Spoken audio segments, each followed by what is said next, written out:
Sekali lagi Recording in kata, progress. hati yang hancur kau berkenan, hati yang taat yang kau cari, temukanlah hati yang berkenan, temukan di hidupku melebihi gemerlapnya dunia. Perkenananmu itu yang utama. Ku mau taat, ku mau bertobat, menyenangkanmu tujuan hidupku. Bapa dalam surga, biarlah ini menjadi doa kami, bukan hanya sekedar lagu yang kami nyanyikan, tapi benar-benar lahir dari hati kami yang paling dalam. Engkau berkenan kepada orang-orang yang hancur hatinya, orang-orang yang sungguh-sungguh mengasihi Engkau, Tuhan. Dan biarlah Engkau temukan ada hati yang demikian di tempat ini, ada hati yang dipersembahkan kepadamu, ada hati yang hancur di hadapan Tuhan. Dalam nama Tuhan Yesus Kristus bekerjalah. Kami berdoa bahwa kebenaran yang disampaikan hari ini bukan hanya kebenaran yang memberi informasi, tapi kebenaran yang mentransformasi kehidupan kami, sehingga kami akan menjadi one step closer to become like you. Kami akan mengambil satu langkah lebih dekat untuk menjadi segambar dan serupa dengan Yesus kekasih hati kami. Oleh sebab itu tegur kami, didik kami, ajar kami, arahkan kami, Engkau disiplinkan kami, Engkau mampukan kami, Engkau bisakan kami, Engkau hiburkan kami, Engkau ubahkan kami menjadi semakin serupa dengan Yesus kekasih hati kami. Oleh sebab itu Roh Kudus bekerjalah dengan kuat kuasa, bekerjalah lewat kebenaran, bekerjalah dengan kasih-Mu, curahkan di tempat ini, bekerjalah. Inilah umat-Mu, ini tempat-Mu, seluruh hidup dan hati kami sepenuhnya adalah milik-Mu.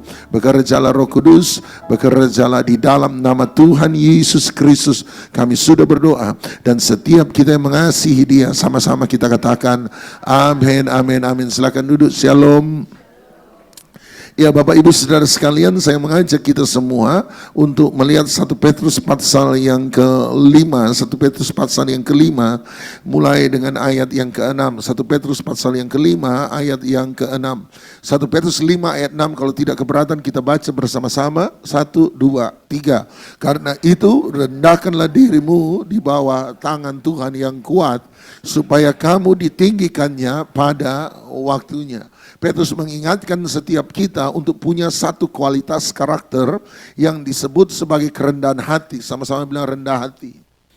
Nah, ada beberapa alasan kenapa kerendahan hati penting dalam Alkitab. Salah satunya adalah kalau Anda pergi ke Matius 11 ayat 28 sampai ayat 29, Tuhan Yesus berkata, marilah kepadaku semua yang letih, lesu dan berbeban berat, aku akan memberikan kelegaan kepadamu. Kemudian ayat 29 dia berkata, pikulah kuk yang kupasang dan belajarlah kepadaku, sebab aku lemah lembut dan rendah hati. Menarik sekali, Tuhan Yesus bisa menaruh sifat apa saja di sana. Dia bisa berkata, belajarlah kepadaku sebab aku sabar. Dan dia memang sabar, tapi dia tidak berkata, belajarlah kepadaku sebab aku sabar. Dia bisa berkata, belajarlah kepadaku sebab aku adil dan setia. Tuhan Yesus memang adil dan setia, tapi dia tidak pernah berkata, belajarlah kepadaku sebab aku adil dan setia. Dia bisa berkata, belajarlah kepadaku sebab aku murah hati. Dia memang murah hati, tapi dia tidak pernah berkata, belajarlah kepadaku sebab aku murah hati. Justru dia berkata, belajarlah kepadaku. Ada dua karakter utama menurut saya yang dia angkat.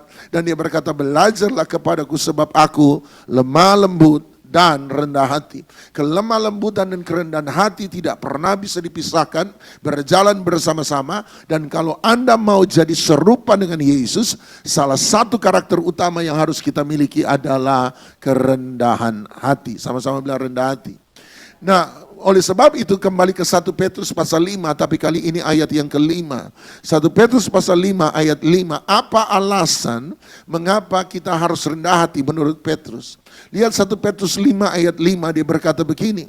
Demikian jugalah kamu, hai orang-orang muda, tunduklah kepada orang-orang yang tua, dan kamu semua rendahkanlah dirimu seorang terhadap yang lain. Menarik sekali dia berkata, kembali ke ayat 5, dia berkata, demikian jugalah kamu, hai orang-orang muda, younger leaders, pemimpin-pemimpin yang lebih muda. Sebab 1 Petrus 5, dia sementara bicara kepada pemimpin-pemimpin.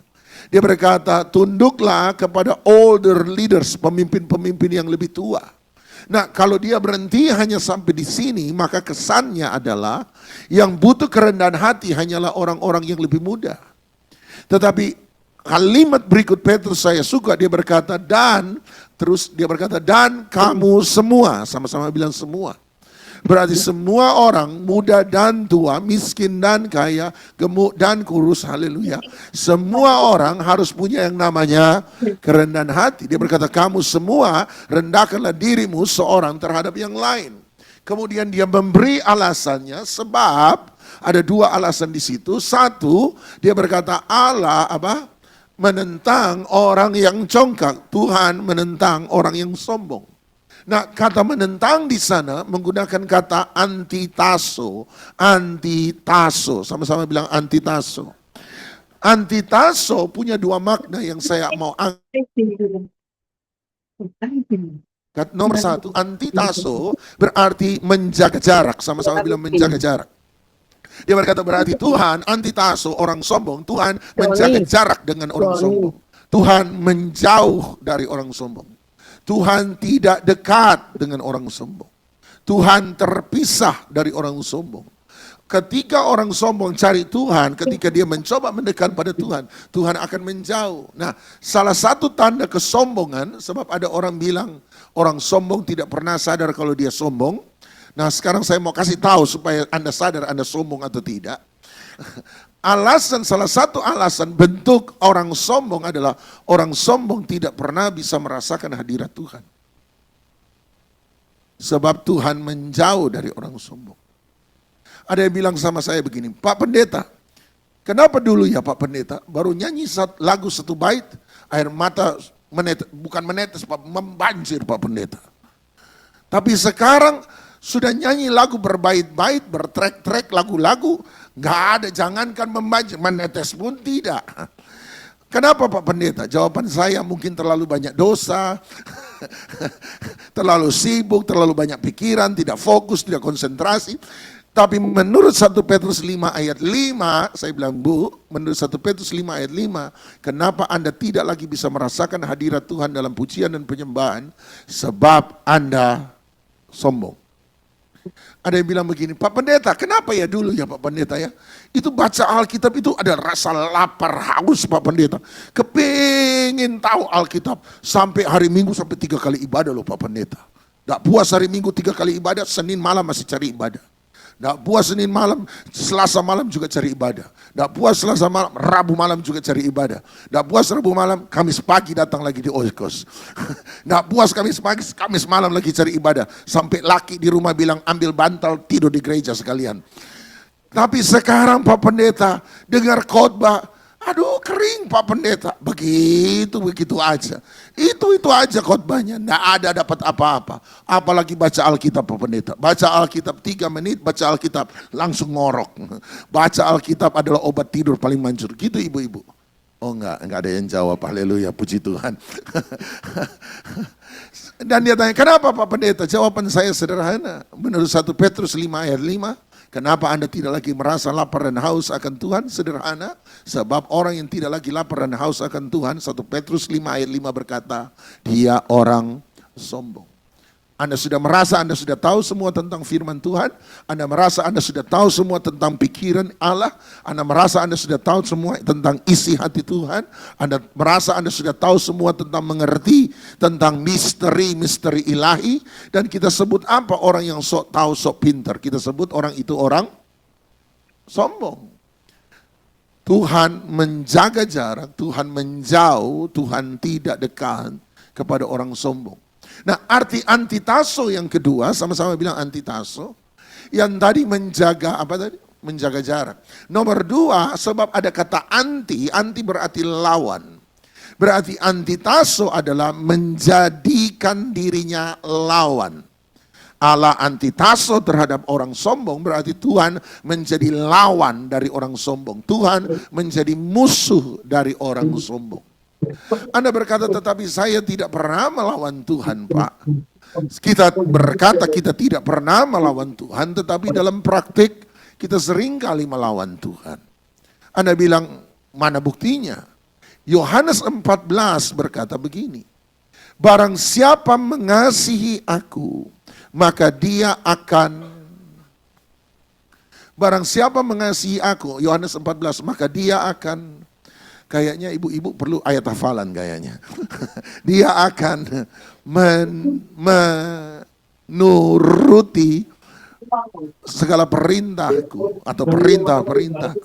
Nah, mari kita balik. Kalau barang siapa mengasihi aku, maka dia akan menuruti perintah-perintahku. Barang siapa mengasihi aku, dia akan taat pada perintah-perintahku. Mari sekarang kita balik. Kalau begitu, orang yang tidak mengasihi Tuhan, tandanya adalah dia tidak menuruti, tidak taat, tidak melakukan perintah-perintah Tuhan.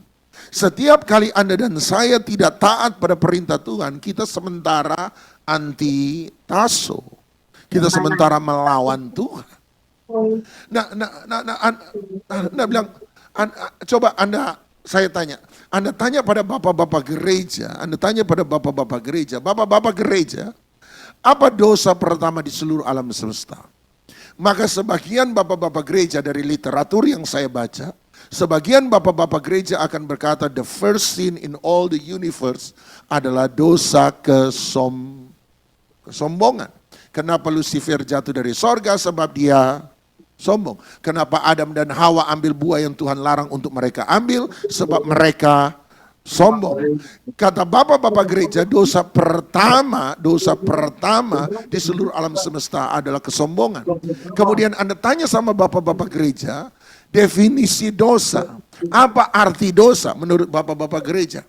Salah satu definisi awal dosa menurut gereja mula-mula adalah dosa adalah pemberontakan melawan Tuhan. Yang setuju katakan amin. Jadi ketika orang sombong, dosa pertama adalah kesombongan dan dosa adalah pemberontakan melawan Tuhan. Berarti orang sombong adalah orang yang melawan Tuhan. Tuhan melawan orang yang melawan dia. Tuhan memusuhi sebab mereka lebih dulu memusuhi Tuhan. Nah, sekali lagi Anda berkata, tapi saya tidak pernah saya taat. Iya, persoalannya seringkali kita tidak taat persoalannya. Salah satu bentuk ketidaktaatan kita adalah kita selalu memberi alasan, sama-sama bilang alasan. Alasan, sama-sama bilang alasan, adalah cara menolak secara halus, cara seseorang menolak secara halus apa yang sebenarnya dia tidak mau kerjakan. Alasan adalah cara seseorang untuk berkata tidak terhadap sesuatu yang sebenarnya dia tidak mau lakukan. Anda masih ingat Tuhan Yesus satu kali memberi perumpamaan tentang seorang tuan atau seorang raja yang mengadakan pesta. Dia kemudian mengutus hamba-hambanya untuk mengundang orang untuk datang ke pesta itu. Dan ketika hamba-hambanya sampai kepada rumah tamu-tamu undangan, dan ketika pintu dibukakan dan undangan itu diberi, para tamu undangan mulai memberi alasan. Ada yang berkata, oh saya baru beli kebun anggur dan belum pernah melihatnya, dan hari ini aku akan pergi untuk melihatnya. Tunggu, pernahkah Anda beli properti yang mahal tapi Anda tidak pernah lihat? Semua orang kalau beli properti yang mahal pasti dia lihat lebih dulu sebelum dia memutuskan untuk membeli atau tidak. Seandainya Anda terlalu kaya dan buat Anda uang receh, Anda tidak pernah lihat, dan sekarang Anda baru mau lihat, menurut saya Anda bisa tunda hari besok. Yang setuju katakan amin. Anda tetap bisa tunda, Anda bisa atur, itu sudah punyamu. Oke, hari ini ada kesibukan, hari ini ada undangan, Anda pikir itu orang baik, Anda pikir orang yang Anda hormati, Anda akan datang pada pestanya. Soal melihat properti Anda bisa lihat kapan saja. Ada yang mengetuk pintu tamu undangan, dan waktu dibuka dia berkata, oh mohon maaf saya baru saja menikah, saya mau bermesraan berduaan saja dengan istri saya di rumah. Setahu saya waktu saya menikah pertama dengan istri saya, kalau ada tamu undangan, saya mau datang kemana saja untuk memamerkan kemesraan. Sweet, sweet, sweet. Ya kan, orang kalau baru menikah pasangan muda kan, saya tuh senang untuk hadir di pesta untuk menunjukkan, kami ini pasangan muda, kami baru saja menikah. Mereka mulai memberi alasan. Alasan adalah cara seseorang menolak untuk melakukan sesuatu yang pada dasarnya dia tidak mau lakukan. Satu kali teman saya berkata, kamu sekarang sibuk? Saya berkata begini, karena teman baik, saya bilang, sibuk bisa dicari. Sama-sama bilang sibuk bisa dicari. Apa artinya sibuk bisa dicari? Gini loh. Saya bilang, kalau yang ajak saya, orang yang saya tidak terlalu kenal, atau orang yang saya tidak terlalu nyaman untuk bersama-sama, maka saya akan mencari cara untuk menolak undangan. Ngerti maksud saya? Oh Pak Doni boleh ketemu sekarang. Jam berapa? Jam 11. Oh mohon maaf, saya lagi di Oikos. Jam 10 sampai 12 lagi pelayanan. Oh nanti lain kali ya. Itu cara saya menolak. Tapi kalau teman baik saya undang, Don jam 11 mulai ketemu hari ini, saya berkata sebentar, jam 10 sampai jam 12 saya ada di Oikos lagi pelayanan. Setelah jam 12 saya free, mari ketemu jam 1. Ya, saya akan cari cara supaya bisa terjadi, saya akan cari cara supaya kita bisa bertemu. Karena saya nyaman dengan dia. Alasan, sama-sama bilang alasan, adalah cara seseorang menolak secara harus untuk melakukan sesuatu yang pada dasarnya memang dia tidak mau lakukan. Dia tidak pernah mau lakukan. Jadi kalau Anda orang, ayo datang ke pondok pujian, ayo datang ke Oikos, ayo datang pondok pujian. Dan kemudian berkata, oh maaf saya nanti ada janjian dengan teman. Minggu depan, ayo datang pondok pujian. Oh maaf saya ada janjian dengan teman yang lain. Ayo datang pondok pujian. Oh maaf saya harus berkali-kali Anda undang dan terus dia memberi alasan. Saya kasih tahu pada dasarnya dia sebenarnya tidak mau datang. Setuju? Banyak yang nolak waktu dulu ya. Diajak sekali dua kali Bu Linda kayaknya kenyang dengan penolakan. Itu cara seseorang untuk menolak. Ketika Anda dan saya mulai memberi alasan, sebenarnya alasan terhadap Tuhan, sebenarnya kita sementara berlaku tidak taat pada Tuhan. Makanya saya bilang pada Anda dulu kan, akronim dari taat, masih ingat TAAT adalah tidak ada alasan, titik. Sama-sama bilang tidak ada alasan, titik. Sekali lagi sama-sama bilang tidak ada alasan. Jadi kalau Tuhan suruh Anda untuk lepas itu dosa, jawaban kita apa? Tidak ada alasan, titik. Kalau Tuhan suruh Anda minta maaf lebih dahulu sekalipun bukan Anda yang salah, jawaban kita apa? Tidak ada alasan, titik. Kalau Tuhan kita suruh kita sabar, jawaban kita apa? Tidak ada alasan, titik. Nah sekarang bilang sama orang sebelah, jangan kebanyakan alasan. Kita terlalu banyak alasan dengan Tuhan. Terima kasih Pak Yo. Kita terlalu banyak alasan dan alasan adalah cara kita untuk tidak taat pada. Aduh Bu Celina tunggu dulu masih belum siap. Aduh, dan kita akan selalu menolak dan akan selalu memberi alasan. Aduh masih merasa tidak layak, masih merasa tidak pantas, masih merasa belum sempurna. Aduh masih belum ini, aduh masih belum siap, aduh masih begini, masih begini. Kebanyakan alasan. Itu sebabnya ada banyak kerohanian kita tidak pernah maju. Sebab ketika kita dididik dan disiplinkan oleh pemimpin rohani, kita selalu mulai memberi alasan untuk menolak pendisiplinan yang diberikan oleh pemimpin rohani. Jadi orang menjadi musuhnya Tuhan ketika dia kemudian memberi alasan terhadap sebuah ketaatan. Nah kembali ke 1 Petrus 5 ayat 5, 1 Petrus 5 ayat 5. Sekarang mari lihat alasan kedua kenapa seseorang harus rendah hati. Nomor 1 dia berkata sebab Allah menentang orang congkak. Tetapi alasan kedua dia berkata tetapi mengasihani orang yang rendah hati. Kata mengasihani menggunakan kata karis. Karis sama-sama bilang karis. Karis berarti memberi satu pemberian, memberi anugerah. Makanya dari sana muncul kata karisma. Karisma berarti pemberian-pemberian rohani. Dan kemudian Anda kenal dengan nama karismatik. Artinya aliran dari gereja yang percaya pada anugerah-anugerah Roh Kudus. Nah, karis berarti pemberian. Makanya dalam Alkitab terjemahan baru TB2, kata mengasihani sudah diganti kata memberi anugerah kepada mereka yang rendah hati. Tetapi izinkan saya tambah pengertian karis, sama-sama bilang karis. Karis juga berarti leaning forward, maju mendekat. Ingat tadi antitaso, arti pertama antitaso apa? Menjaga jarak. Karis Tuhan menjaga jarak dari orang sombong, tetapi Tuhan karis leaning forward, maju mendekat kepada mereka yang rendah hati. Arti kedua dari antitaso apa tadi? Menjadi apa? Menjadi lawan, menjadi musuh. Arti kedua antitaso menjadi lawan. Arti kedua karis yang saya mau beri bagi Anda adalah be favor, menjadi berkenan, menjadi senang, menjadi suka, menjadi cocok. Antitaso Tuhan menjaga jarak, karis Tuhan mendekat. Antitaso Tuhan menjadi lawan, karis Tuhan menjadi senang, Tuhan menjadi suka, Tuhan menjadi cocok. Karena dia cocok, dia sama hatinya dengan orang rendah hati, maka dia mendekat kepada orang yang rendah hati.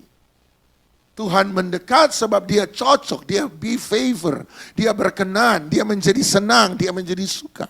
Nah, kata rendah di sini, kata rendah menggunakan kata tapeinos,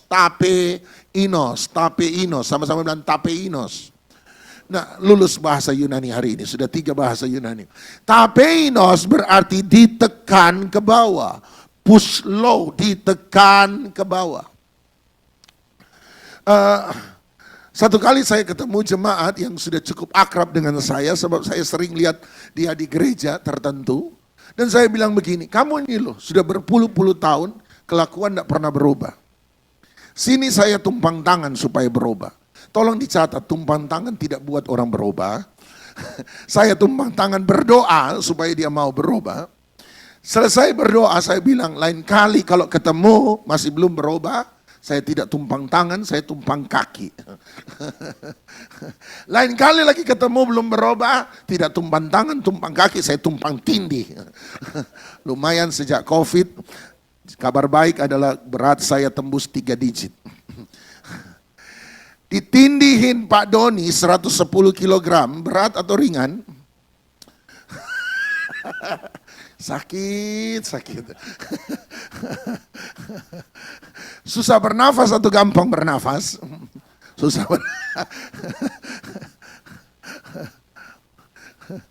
Saya tanya, sabar, berat atau ringan? Bagi yang mau jawab ringan, saya berdoa supaya Anda ketemu orang paling mencekno di seluruh dunia. Kenapa sabar berat? Sebab untuk sabar butuh tapeinos, kerendahan hati. Tadi saya berkata, minta maaf lebih dahulu kepada orang yang Anda tahu Anda tidak bersalah. Dia marah pada Anda, padahal Anda tahu Anda tidak bersalah, tapi Anda datang untuk minta maaf lebih dahulu. Berat atau ringan? Berat. Kenapa? Sebab untuk minta maaf lebih dahulu sekalipun Anda tahu Anda tidak bersalah, butuh tapeinos, kerendahan hati.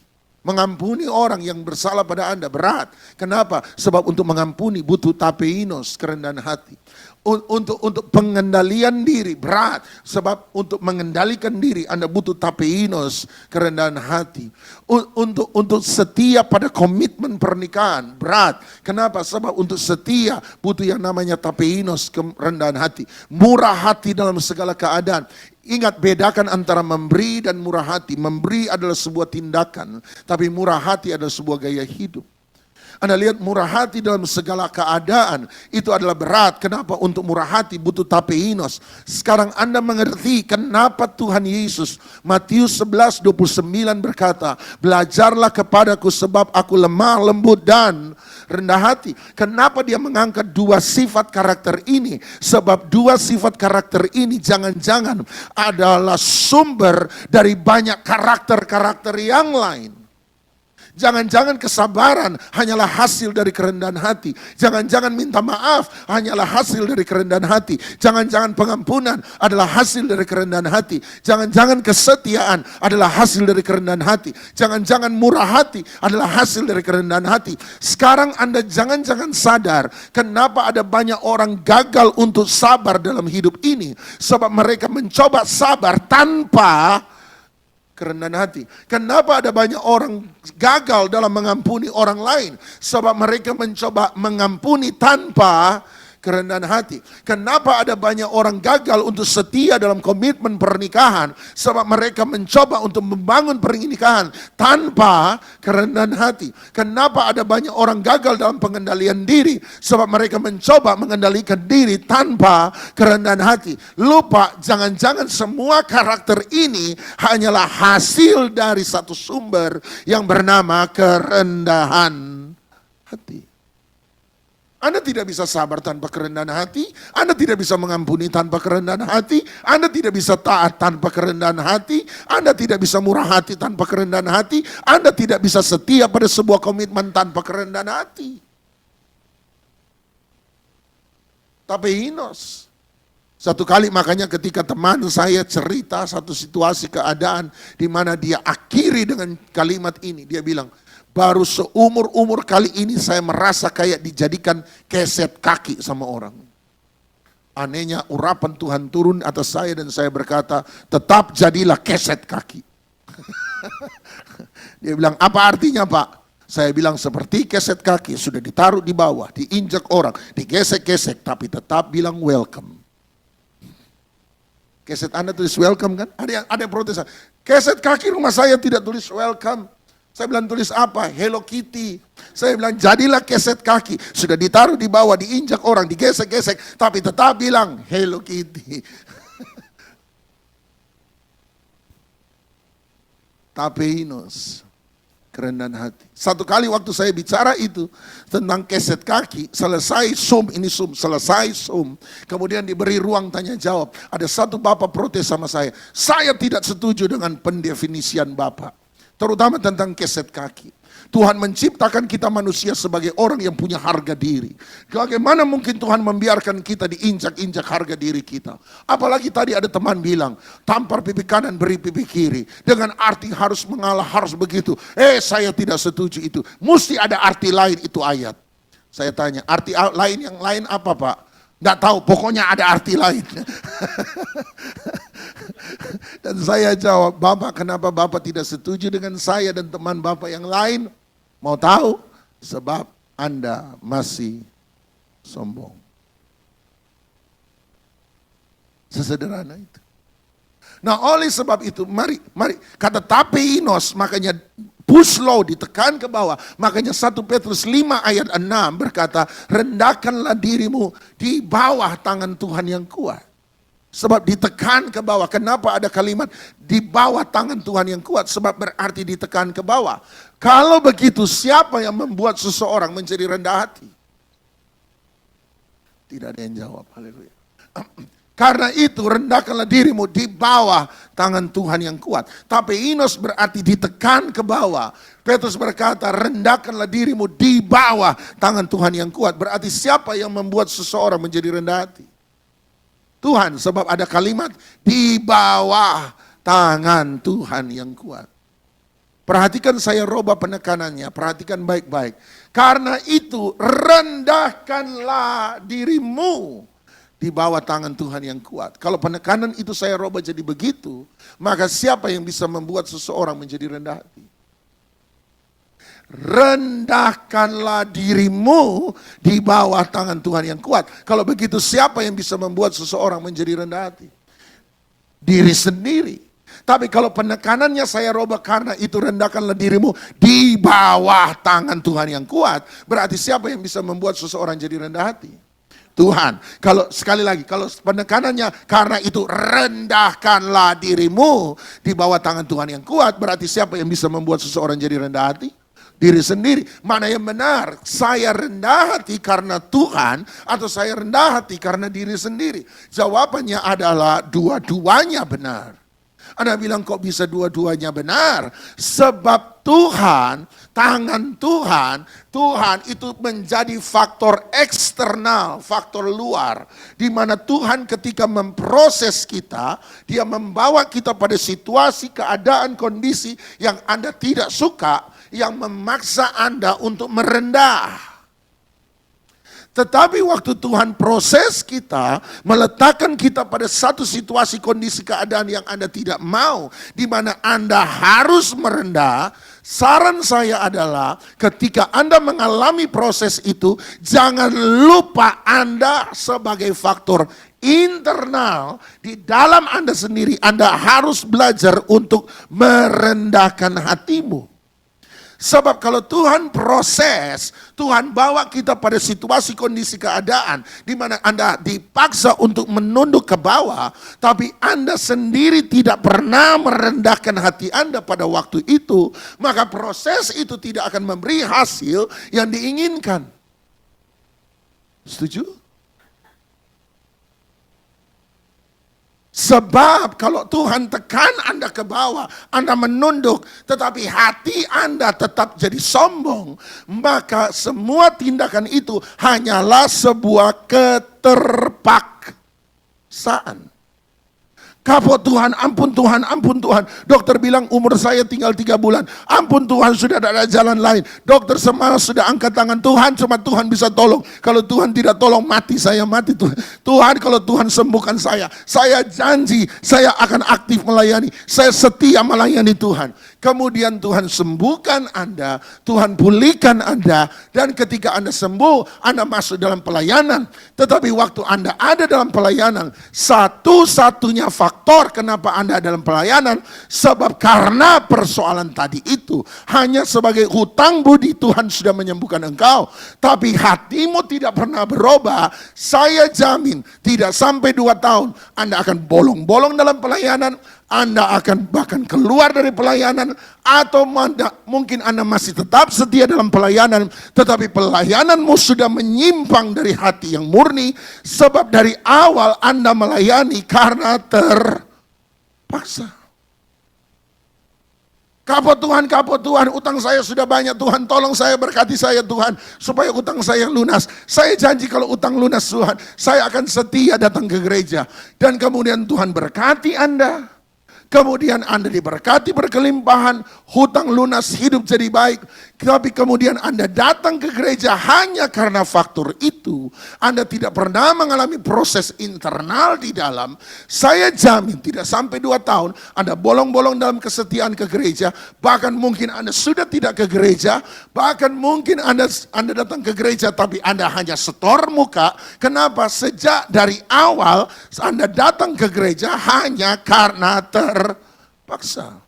Berapa banyak orang melayani karena terpaksa, datang karena terpaksa, sebab merasa utang budi sama Tuhan, dan tidak ada perubahan. Sama seperti Yunus.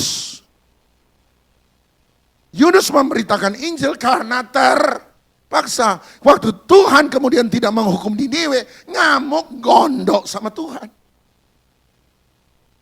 Makanya hari ini jangan-jangan banyak orang ngamuk dan gondok sama Tuhan. Sebab pada dasarnya mereka ada di pelayanan karena terpaksa.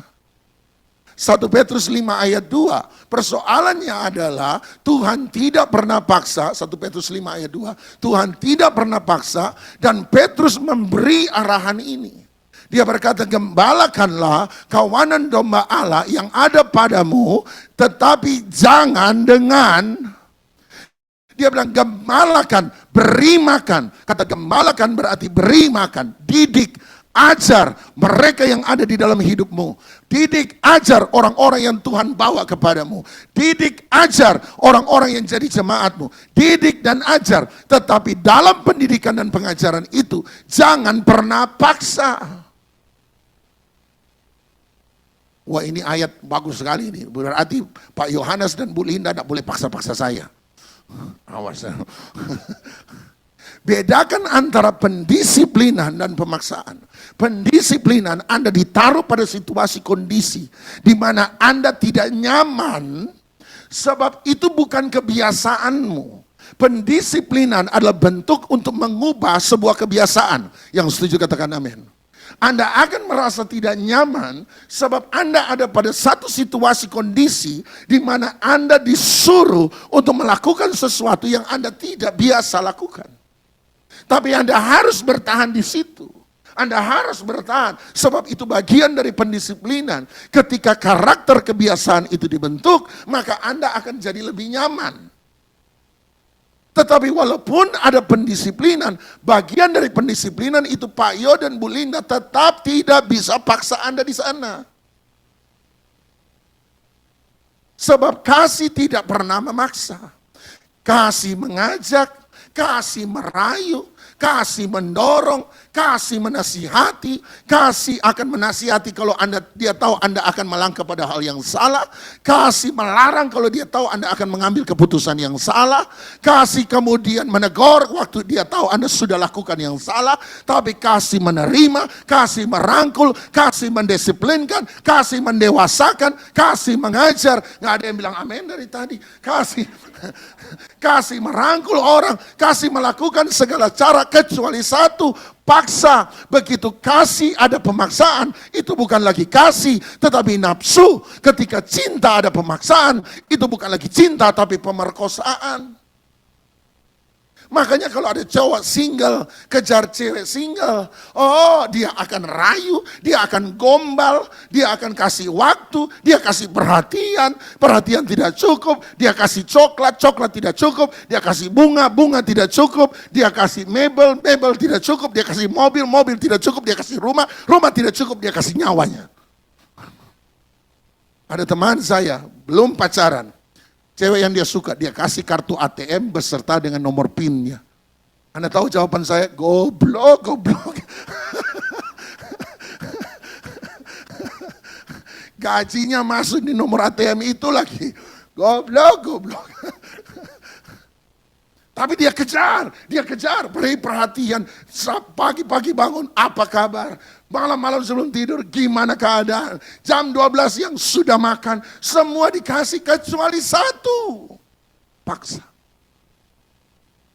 Sama dengan Tuhan. Pernah lihat anak muda yang kaya? Alkitab berkata, Tuhan Yesus berkata, pulanglah ke rumahmu, jualah semua harta bendamu, bagikan pada orang miskin, kembali kemari dan ikutlah aku.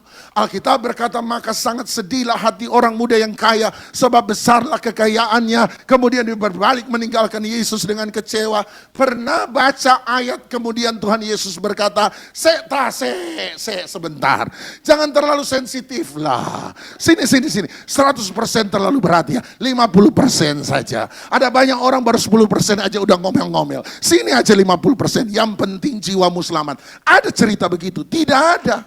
Tuhan Yesus berkata, lu mau pergi, pergi. Lu mau tinggal, lu tinggal.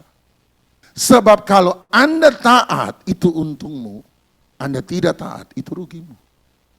Sama-sama bilang, kalau saya taat, itu untungnya saya. Sama-sama bilang, kalau saya tidak taat, itu ruginya saya. Ketaatan bukan untuk Tuhan, ketaatan untuk kita. Tuhan suruh kita taat bukan supaya dia dimuliakan. Tuhan sudah mulia tanpa itu semua.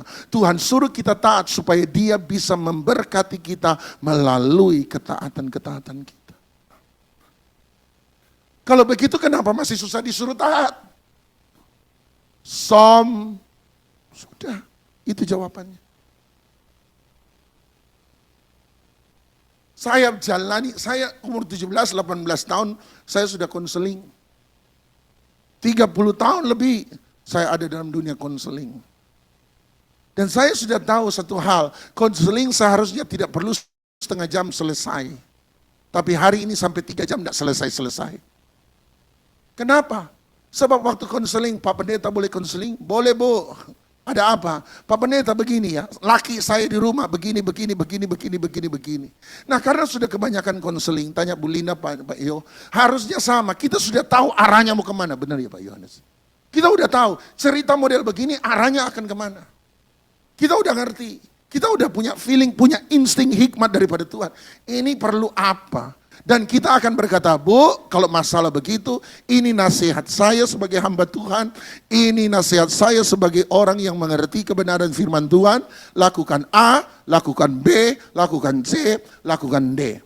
Kalau sudah begitu, biasanya ada ibu-ibu ngomong begini, aduh Pak Pendeta, laki-laki saya beda dengan laki orang lain. Laki orang lain ketemu pendeta langsung bertobat. Laki saya biar malaikat Mikael datang, Tuhan Yesus datang, jangan harap bertobat. Pak pendeta suruh ngampuni dia. Kemarin baru saya beberapa tahun lalu saya ngampuni dia. Pak pendeta ngelonjak, Pak pendeta saya diinjak-injak, tambah bikin maunya dia sendiri. Tahun 2019 dia bikin begini. Tahun 2018 dia bikin begini. Tahun 2017 dia bikin begini. Tahun 1983 dia bikin begini. Cerita akhirnya 3 jam tidak selesai-selesai. Kenapa sih jemaat kalau konseling selalu ingin kasih detail yang kami pendeta sebenarnya tidak perlu tahu? Lihat tuh Pak Yo langsung. Sebab jemaat berusaha mengarahkan jawaban kami hamba Tuhan supaya sesuai dengan apa yang dia mau. Itu kan bukan cari kebenaran, itu kan cari pembenaran namanya. Jawaban terakhir, selalu ada satu jawaban yang saya temukan. Tidak semua, tapi ada beberapa yang bilang, gimana Pak Pendeta? Sudah tidak bisa lain ya suami saya, cuma bisa didoakan ya. Cuma bisa didoakan, ada yang kurang ajar. Cuma bisa didoakan ya Pak Pendeta. Kalau begitu saya serahkan pada iblis, supaya tubuhnya binasa tapi jiwanya selamat. Pinter sekarang kalau pakai ayat. Kenapa sih? Kenapa kamu datang konseling, Bapak Ibu? Sebab jawabanmu, caramu tidak ada yang berhasil. Betul? Anda datang minta konseling, Anda datang minta nasihat, sebab Anda sudah coba melakukan sesuatu dan itu tidak berhasil. Datang sama pendeta, pendeta kasih nasihat kebenaran firman Tuhan, Anda tolak. Terus ngapain Anda konseling? Ngerti maksud saya? Nggak usah konseling kalau Anda rasa solusimu lebih tepat daripada solusi firman Tuhan. Kalau kamu rasa kebenaranmu lebih benar daripada kebenaran firman Tuhan. Kalau kamu rasa kamu lebih tahu situasi, kondisi, keadaan suamimu lebih daripada Tuhan tahu keadaan suamimu, nggak usah tanya. Kerjakan sendiri. Buktinya Anda gagal kan? Buktinya Anda minta nasihat kebenaran firman Tuhan kan? Diberi nasihat, kenapa tidak mau dengar? Gampang jawabannya, sombong.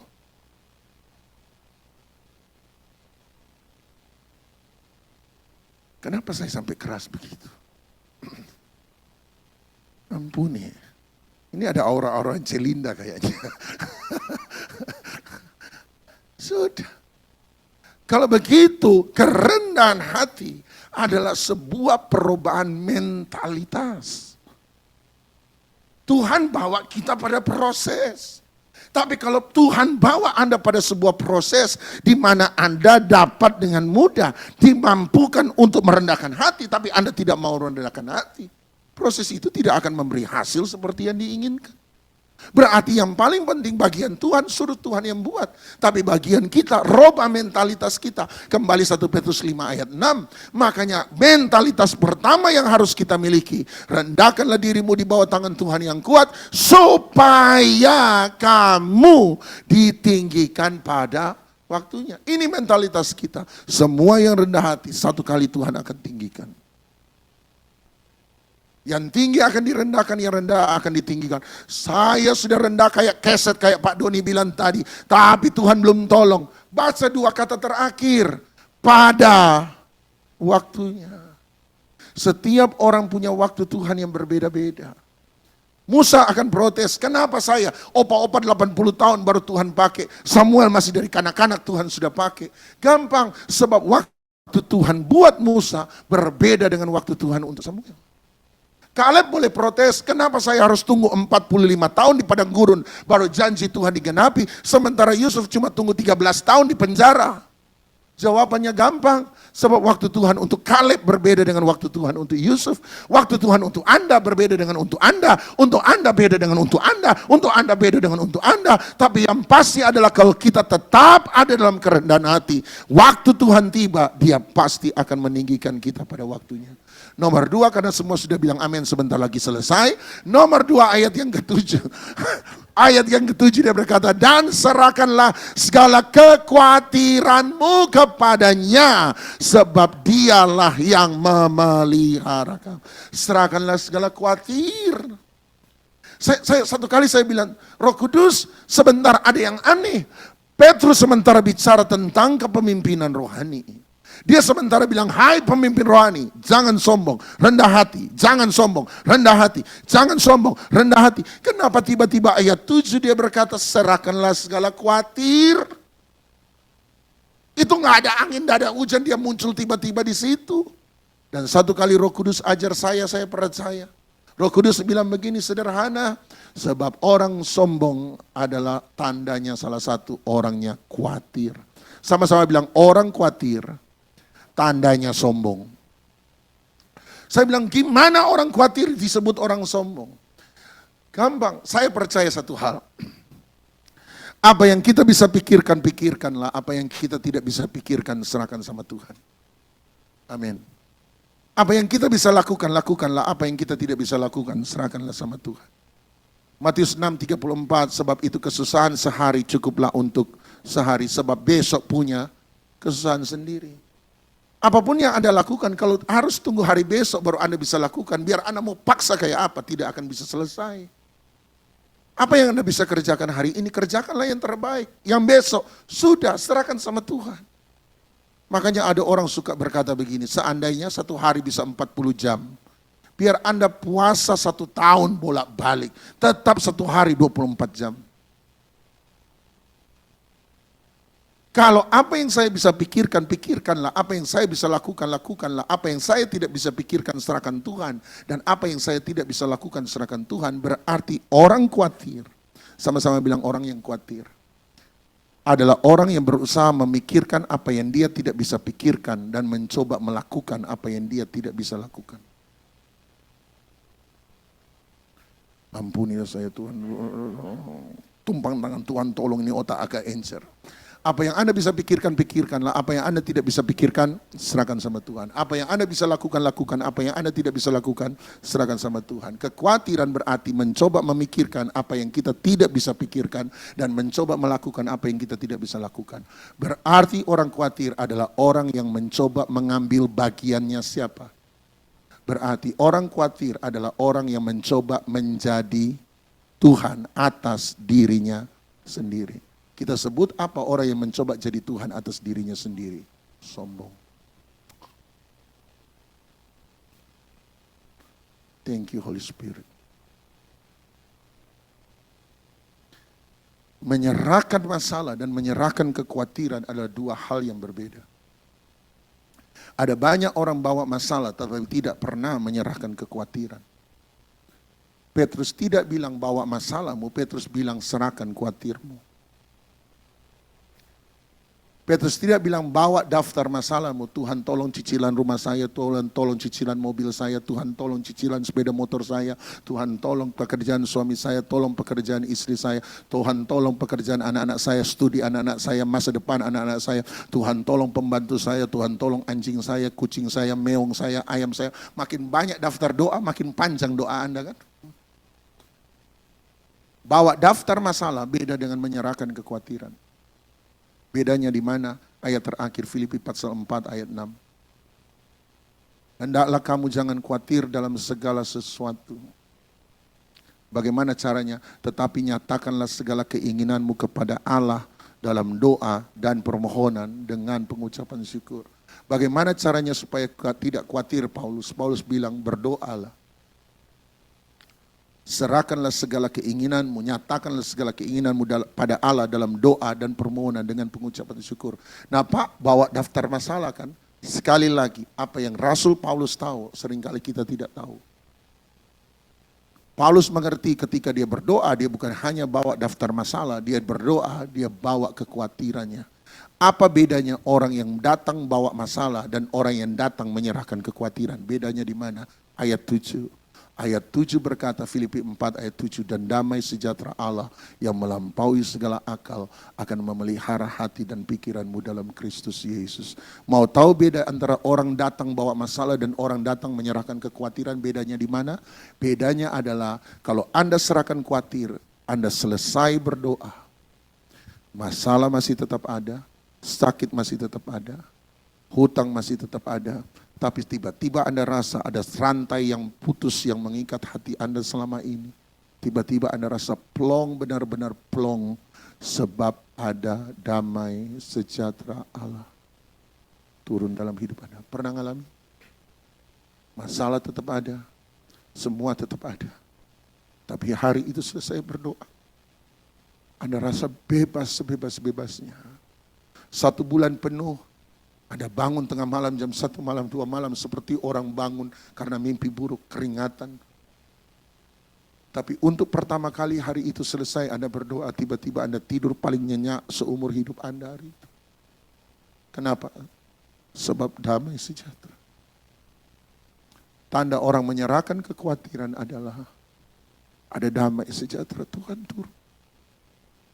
Damai sejahtera, sama-sama bilang damai sejahtera, adalah tanda dari Tuhan untuk bilang sama Anda, semuanya akan baik-baik saja.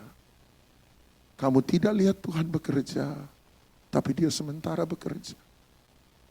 Anakku, sabar. Semuanya pasti akan baik-baik saja. Damai sejahtera. Hari ini saya berdoa, serahkanlah segala kekhawatiranmu kepada Tuhan. Berada mana? Tuhan selalu menolongku, selalu menjagaku, sehelai di rambutku tak akan terjatuh tanpa seizin-Mu. Tuhan selalu menolongku, selalu menjagaku. Dia mengenyangkanku dan pelihara seumur hidupku. Tuhan selalu menolongku, selalu menjagaku, sehelai di rambutku tak akan terjatuh tanpa seizin-Mu.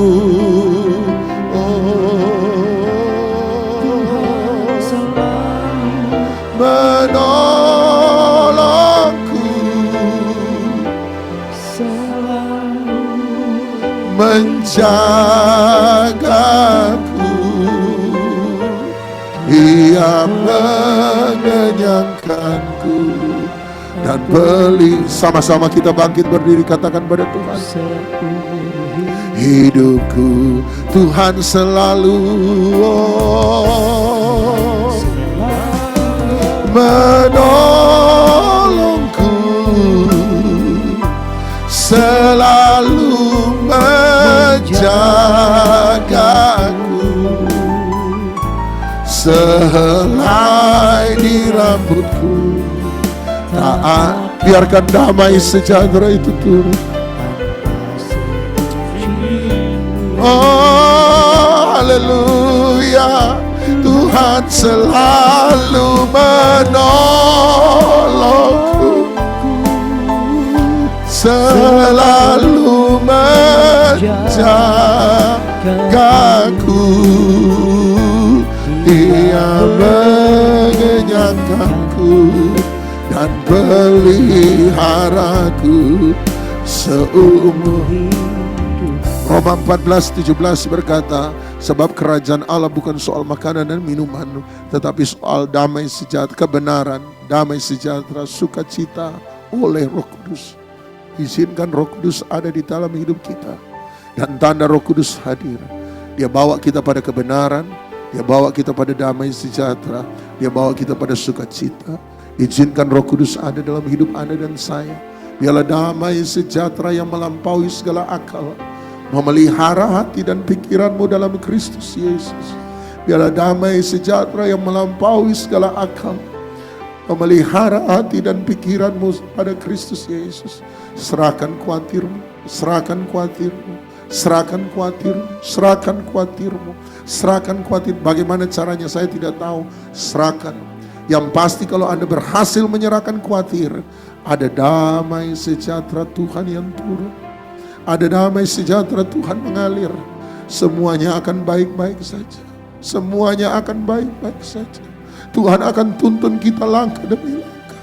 Dia tidak akan pernah biarkan kita. Dia jamin dia tidak akan pernah tinggalkan kita. Pada akhirnya semuanya akan baik-baik saja. Anak-anakmu akan baik-baik saja. Masa depanmu akan baik-baik saja. Keluargamu akan baik-baik saja. Dia akan pulihkan semua. Dia akan jaga semua. Hari ini biarkan damai sejahtera itu turun dalam hidup kita. Bapa Surgawi, hamba lepaskan kebenaran firman ini menjadi benih yang jatuh di tanah yang subur, berbuah 30, 60 bahkan 100 kali ganda untuk kemuliaan nama Tuhan. Di dalam satu nama yang dahsyat, nama yang luar biasa, nama yang paling kami cinta, yaitu di dalam nama Tuhan Yesus Kristus. Kita yang sudah percaya, sama-sama kita katakan amin, amin, amin. Sekarang duduk kembali Bapak Ibu yang diberkati oleh